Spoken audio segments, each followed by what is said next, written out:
जी बिल्कुल, मैं इस वक्त बुरेवाला में मौजूद हूँ। सुप्रीम कोर्ट का फैसला आते ही सियासत जो है एकदम तब्दील होकर रह गई है। इमरान खान ने भी जेल भरो तहरीक का जो आगाज किया था, उस अपने फैसले को वापस ले लिया है। मेरे साथ इस वक्त पाकिस्तान तहरीक इंसाफ के टिकट होल्डर MPS सरदार खालिद निसार डोगर साहब मौजूद हैं।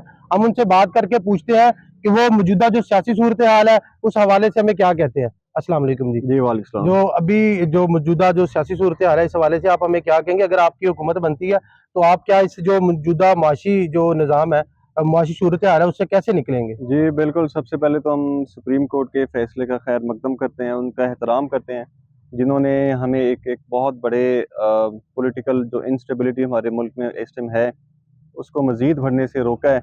और मैं समझता हूँ कि ये हमारे मुल्क के लिए इस टाइम सिर्फ़ और सिर्फ़ सियासी इस्तेहकाम ही मुल्क की मईशत को ठीक कर सकता है। क्योंकि देखें, आज इन्वेस्टर यहाँ पे आ ही नहीं रहा। वो सोच रहा है, अगर किसी ने अमेरिका से कोई 10 करोड़ या 20 करोड़ लेके आने, वो सोच रहा है पाकिस्तान की तो हुकूमत में स्टेबिलिटी नहीं है, या तो समझ ही नहीं आ रही मुल्क को चला कौन रहा है, यहाँ पे कोई डर्टी हैरी चला रहा है या नवाज शरीफ चला रहा है या कौन चला रहा है।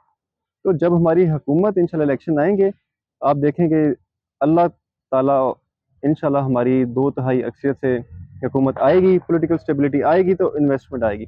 तो जब इन्वेस्टमेंट आएगी तब ही ये मुल्क अपना इस इकोनॉमिक ये जो आजकल हमारी बहरान चल रहा है, और मुआशी भी और सियासी भी, इससे हमारा मुल्क निकलेगा इंशाल्लाह ताला।